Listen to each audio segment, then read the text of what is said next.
Olá, meu nome é Janiele, estou cursando a disciplina de Pensamento Computacional com o professor Daniel Sabino, o qual desafiou a turma a elaborar um programa.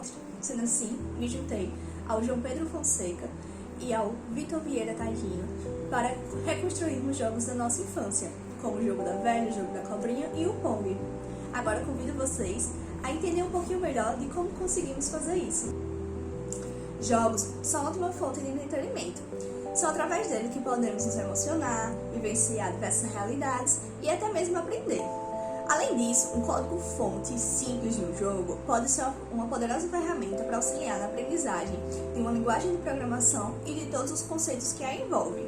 Pensando nessa simplicidade e no lado lúdico desta forma de arte, foi criado o Supra-Jogos, um conjunto de 3 jogos na linguagem de Python.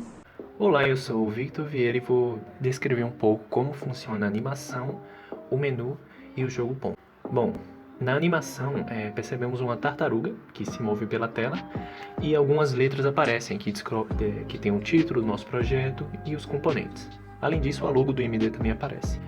Para isso funcionar, primeiro criamos uma variável com o método turtle.turtle. Assim temos o nosso apresentador com todas as características necessárias para ele funcionar. Apenas mudamos sua forma com o método .shape e sua cor com .color. Para colocar a logo foi utilizado o mesmo processo. O diferente é que tivemos que adicionar a forma da logo na janela, utilizando o método addShape, com a imagem em formato .gif, porque é o único formato que a biblioteca aceita. Já no menu, uma nova funcionalidade apresenta, além do que já foi visto. Nele temos alguns botões e um deles muda o tema do nosso jogo. O funcionamento dos botões se assemelha ao funcionamento do jogo da velha, que será abordado futuramente. Já nos temas, eles são armazenados em listas diferentes. Cada posição da lista tem a cor do fundo, cor dos elementos e o arquivo da logo, que também muda. Com isso, ao clicar no botão, ativamos uma função que muda a variável tema entre claro e escuro. Utilizamos uma função que limpa a tela e outra que redesenha tudo com a nova cor. Para transferir o tema para o jogo é simples, basta colocar um parâmetro na função que o inicia. Esta função é ativada ao clicar no botão do jogo, e assim temos a mudança de cor. Já no jogo Pong, ele possui uma interação muito maior que o menu. Nele há 3 elementos, 2 barras e uma bola.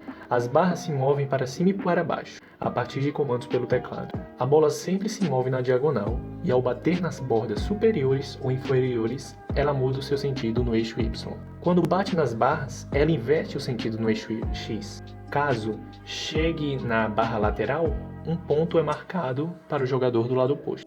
As barras, elas são criadas da mesma forma que o apresentador no início da animação. A diferença é que utilizamos o método .shapesize para alterar suas dimensões. Para correr o movimento da barra, utilizamos um método na janela do jogo em si, o .listen. Para a janela está sempre apta para receber os comandos. O método onKeyPress tem como primeiro parâmetro uma função que faz a barra se movimentar, e o outro que diz qual tecla irá ativar essa função. Vamos ver um pouco do funcionamento de como a barra sobe, e podemos generalizar para como a barra desce também. A função que sobe a barra começa conferindo se a barra não passou do limite superior da janela. Depois lê a coordenada y com o método y.core e com .7y define um valor um pouco maior que o lido, fazendo-a subir. A bola é um elemento que deve estar sempre variando no seu espaço. Além disso, deve colidir com as bordas horizontais e com as barras. Portanto, vamos destrinchar o seu funcionamento. O .dx e .dy definem a velocidade da bola no jogo. Agora vamos ver como funciona a colisão da bola com a barra.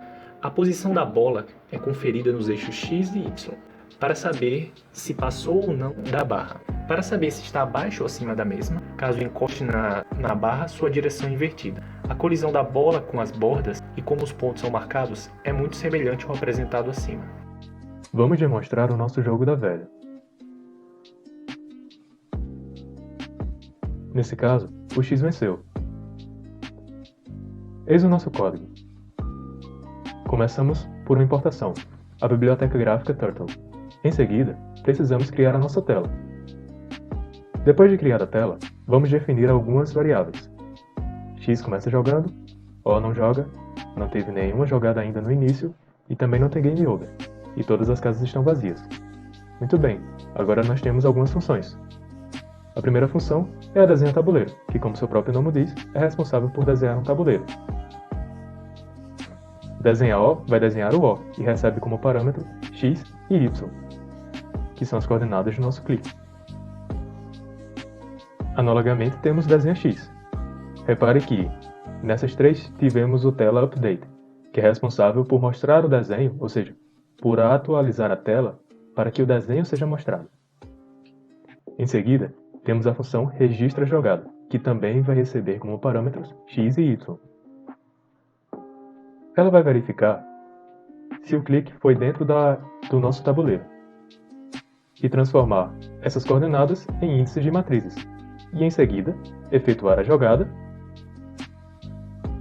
marcar um x ou uma bola, dependendo de quem jogou na nossa matriz, e mudar a vez de quem joga. Em seguida, temos o confere resultado. O confere resultado é uma função que vai conferir se alguma das linhas é iguais e são preenchidas, ou se alguma das colunas são iguais e são preenchidas, foram preenchidas, e o mesmo para as diagonais. Se sim, então ele vai verificar se é preenchida por x ou se é preenchida por O. Se for por x, game over, x venceu, e game over é true. O mesmo acontece para O. Mas, se isso não acontecer, ou seja, se nenhuma dessas acontecer, então ele vai verificar se o tabuleiro foi todo completo. E se não aconteceu game over. Nesse caso, temos um empate e agora game over. Para finalizar, desenhamos o nosso tabuleiro e a cada clique que damos na tela, ele vai executar a função registra jogada. Turtle Main Loop serve para deixar a tela constantemente à mostra. É isso, obrigado. Agora eu vou apresentar para vocês como foi estruturado o jogo da cobrinha. Primeiro, é solicitado para o usuário informar o número de linhas e colunas para determinar o tamanho do tabuleiro, a posição inicial da cobrinha e o tamanho que ela deve iniciar. É feita uma verificação para saber se os valores informados estão de acordo. Caso estejam de acordo, é iniciado o jogo, onde eu crio uma função corpo cobrinha para determinar o tamanho da nossa cobrinha e como ela vai ser alimentada. Nossa maçã ela será uma lista correspondente com x e y. E é criado um laço para imprimir o tabuleiro, receber as novas direções do jogo e finalizar caso seja de vontade do jogador. Como o jogo da cobrinha será rodado no terminal, cria uma função clear para limpar o nosso terminal, uma função número dist para tornar os números de entrada sempre inteiros. E uma posição maçã, onde a nossa posição 0, representada pelo x da nossa tabela, receberá um número random permitido, assim como também será realizada a mesma coisa para a posição y. A função imprimir tabuleiro, ela serve para trazer todos os laços de repetição que compõem o nosso tabuleiro, tanto a parte de moldura, representada por esses blocos, como a parte da nossa maçã, representada por um coração, a cabeça da nossa cobra, representada por um quadrado pontilhado, o corpo da nossa cobra, que é um quadrado preenchido, e o resto do tabuleiro representado por um pontilhado. E por fim, nossa última função, que é de mover, onde cada número informado pelo usuário determina qual é a nossa nova posição, onde temos esquerda, direita, cima e baixo, recebendo o x, uma variável x anterior recebendo um novo x, e é feita uma verificação para saber se a cobrinha colidiu com ela mesma ou colidiu com a parede. Agora vamos jogar um pouco. Inicialmente temos que informar o número do nosso tabuleiro, que terá 10 linhas e 10 colunas, a posição da nossa cobrinha será na posição 3, e o tamanho dela será de 2.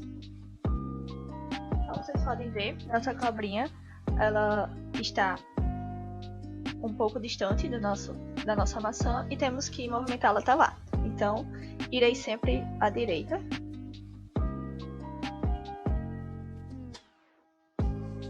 Após comê-la, eu vou subir para vocês notarem como ela cresceu.